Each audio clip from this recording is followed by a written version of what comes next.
오늘은 이 여인의 집안 전체가 남편을 도와 그를 왕으로 만들었지만 왕이 된 남편에 의해 집안이 멸문지화를 당하게 된 한 여인에 대한 이야기를 해볼까 합니다. 남편을 왕위에 올릴 정도로 대단한 인물이었지만 집안이 몰락하는 아픔을 겪은 이 여인은 바로 원경왕후 민씨인데요. 그녀의 남편이 그 유명한 태종 이방원이죠. 민씨는 고려 공민왕 시절인 1365년 7월에 아버지 민제와 어머니 송씨의 딸로 태어났습니다. 아버지 민제의 가문이었던 여흥민씨는 당시 고려에서 굉장히 대단한 가문 중 하나였는데요. 사실 북방을 지키던 이성계 가문보다도 고려의 중심 권력에 훨씬 가까운 명문가였습니다.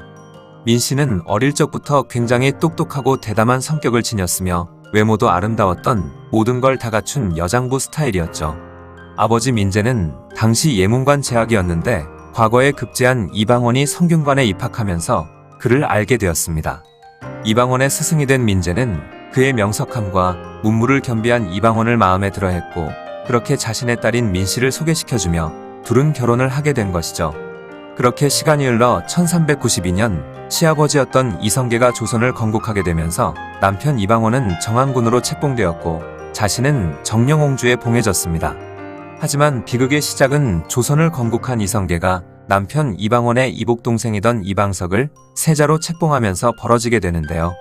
신덕왕후와 정도전의 입김에 장성한 여러 왕자들을 제치고 11살밖에 되지 않은 이방석이 세자가 되자 남편 이방원은 크게 낙심하고 말았죠. 이 모습을 바라보고 있던 민씨도 시아버지의 이러한 판단을 이해할 수가 없었습니다. 그러자 조선 건국에 많은 힘을 실었던 신의왕후의 아들들은 크게 반발하면서 이방석을 지지하던 신덕왕후 그리고 정도전 일파와 대립하게 되었죠. 그러던 중 1398년 정도전은 계속 신의왕후의 아들들이 힘을 갖고 있으면 안 되겠다는 생각에 사병을 혁파하기로 마음을 먹고 공신과 종친들 그리고 왕자들이 개인적으로 모아두었던 사병과 무기들을 강제로 빼앗으면서 그 이후로는 사병을 모으는 것도 무기를 지니고 있는 것도 금지시켜버렸습니다. 하지만 민씨는 훗날 분명히 큰일이 벌어질 것을 예측하고 나중에 있을 변란에 대비해 많은 무기들을 집안 깊숙한 곳에 숨겨두었죠. 시간이 흘러 1398년 8월 정도전과 그의 무리들은 태조의 병세가 위독하다는 이유로 왕자들을 궁으로 불러들였는데 뭔가 수상하다고 느낀 민씨는 당시 임신 중이었던 것을 이용해 갑자기 배가 아프다면서 남편 이방원을 집으로 불러들였습니다. 그리고 민씨는 동생 민무구 민무질과 함께 남편 이방원에게 정도전 일파를 제거해야 한다고 부추기게 되었고 그렇게 처남들과 이방이, 이방간 등 여러 왕자들과 함께 군사를 일으키면서 1차 왕자의 난이 일어나게 되었죠. 이때 민씨가 숨겨놓았던 많은 무기들이 사용되면서 1차 왕자의 난을 이방원이 승리할 수 있었던 것입니다. 그들은 정도전과 남은 심효생 등을 모조리 도륙해버렸으며 이복동생이던 이방범과 세자 이방석까지 죽여버렸죠. 이에 시아버지 이성계는 자신의 아들들끼리 서로 죽고 죽이는 살육을 벌인 것에 너무나도 큰 충격을 받게 되었고 결국 모든 걸 포기하면서 둘째 아들인 이방과에게 왕위를 물려주게 되었습니다. 하지만 얼마 지나지 않은 1400년 1월이 되자 정종의 후계자 자리를 두고 남편 이방원과 아주버님이던 이방간이 또 다시 결전을 벌이게 되면서 결국 회양군 이방간이 패배하여 토산으로 유배되었고 그렇게 2차 왕자의 난도 끝이 나게 되었죠. 2차 왕자의 난 때는 남편의 말이 홀로 집으로 돌아오자 남편 이방원이 죽은 줄 알고 자신도 창을 들고 나가 싸우다 죽겠다고 난리친 적도 있다고 합니다. 그만큼 민씨는 여성이었지만 기계도 대단했었죠. 그렇게 2차 왕자의 난도 이겨내면서 남편 이방원은 세자로 책봉되었고 민씨 또한 세자빈의 책봉이 되었습니다. 그리고 얼마 안가 결국 정종은 상왕으로 물러나면서 남편 이방원이 조선 3대 왕 태종으로 즉위하게 되었죠. 그녀가 제때 기지를 발휘한 덕분에 남편이 왕의 자리까지 오르게 된 것입니다. 또한 자칫 일이 잘못됐으면 민씨의 친정이었던 여흥민씨 가문도 영모죄로 몰려 몰살될 수도 있었지만 사위였던 이방원을 물심양면으로 도와 결국 그 모든 걸 이루어낸 것이었죠. 하지만 남편이 왕이 된 후부터 둘 사이는 점점 틀어지기 시작하는데요. 태종이 후궁을 들이는 문제로 자주 다투게 된 것입니다.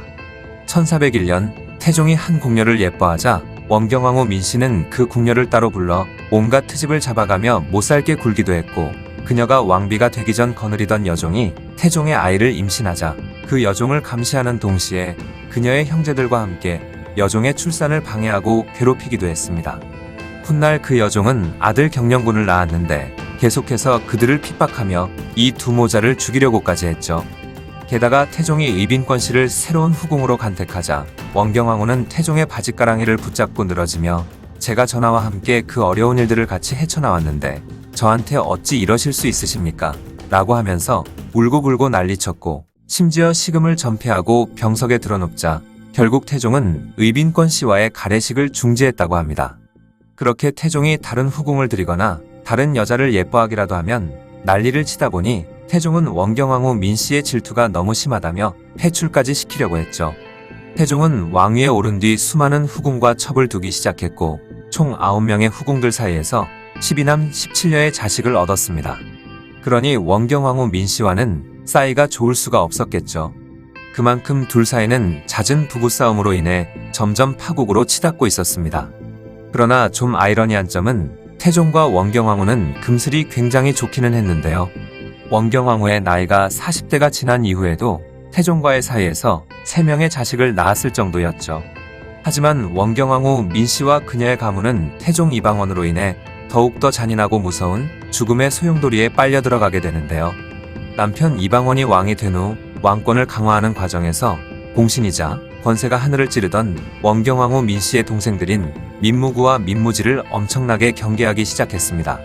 심지어 세자였던 양녕대군과도 친하게 지내는 모습을 본 태종은 세자가 왕위에 오르면 민씨 형제가 외척이 되어 강한 권세를 휘두르면서 나라를 마음대로 쥐락펴락할 것이라 생각했고 아내 민씨의 동생들이었지만 가차없이 그들을 유배 보내버렸으며 이후 자결하라는 명을 내려 죽여버렸죠.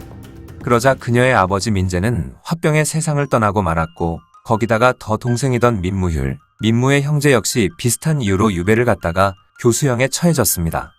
또한 어머니 송씨는 아들 4명이 사위의 손에 죽임을 당하는 걸 모두 지켜보고 남편마저 화병에 사망한 걸 본 뒤 세상을 떠나게 되었습니다.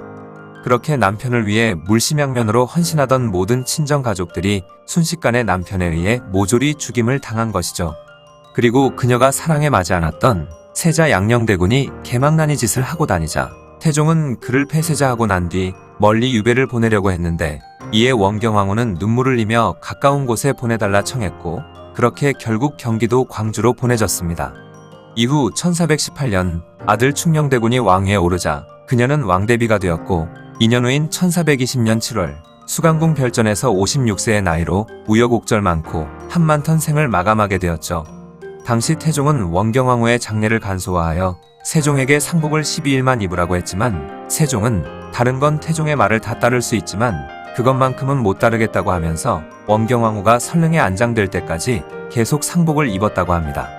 그리고 2년 후 남편 태종도 세상을 떠나게 되면서 그녀의 무덤 옆에 태종도 묻히게 되었죠. 원경왕후는 친아들 앞에서도 태종 이방원과 싸우기도 하는 등 성격 또한 굉장히 파워풀하고 호쾌한 여장부로 평가받고 있습니다.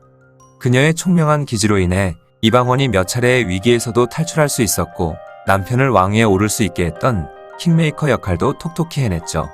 하지만 그녀의 친정 가문이 몰락해버린 큰 아픔도 있는 불쌍한 여인이기도 합니다. 한편으론 정말 강인하고 위대한 여인이었지만 한편으론 너무나 불쌍하고 불행한 삶을 살았던 원경왕후 민씨에 대한 이야기였습니다.